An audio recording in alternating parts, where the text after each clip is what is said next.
সকলো মহিলাই 10,000কৈ টকা যিসকলে সাৰ্ভেত নিৰ্বাচিত হ'ব 10,000কৈ টকা পাব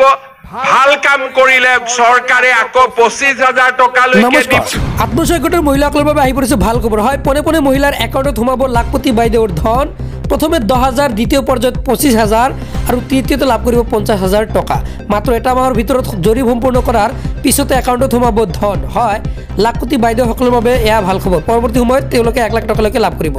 পৰৱৰ্তী খবৰ যদি আপোনাৰ ঘৰত ই শ্ৰমিক কাৰ্ড আছে তেন্তে আপোনালোকৰ বাবে ভাল খবৰ একাউণ্টত সোমাব টকা হয় কোনে কোনে লাভ কৰিব সবিশেষ জনাই আছো হয় যদি ই শ্ৰমিক কাৰ্ড আছে তেন্তে চাওক পকা মিস্ত্ৰী কাঠ মিস্ত্ৰী ৰং মিস্ত্ৰী লগতে যোগালীসকলৰ বাবে এয়া ভাল খবৰ আহি পৰিছে হয় ই শ্ৰমিক কাৰ্ড থাকিলে তেওঁলোকে লাভ কৰিব টকা নিৰ্মাণৰ ক্ষেত্ৰত হৈতে জড়িত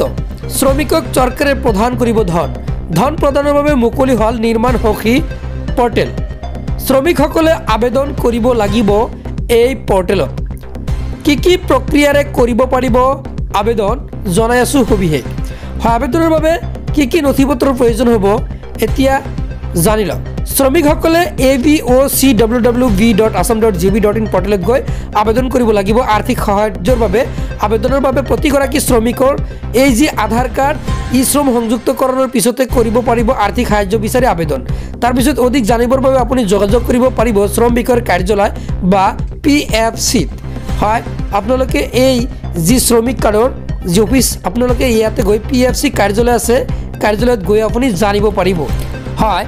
যদি আপোনাৰ শ্ৰমিক কাৰ্ড আছে তেন্তে ভিডিওটো বেছি বেছিকৈ শ্বেয়াৰ কৰি দিব আৰু পৰৱৰ্তী ভিডিও পাবলৈ চেনেলটো সাবস্ক্ৰাইব কৰি ৰাখি দিয়ক সাজলি মানে ধন্যবাদ।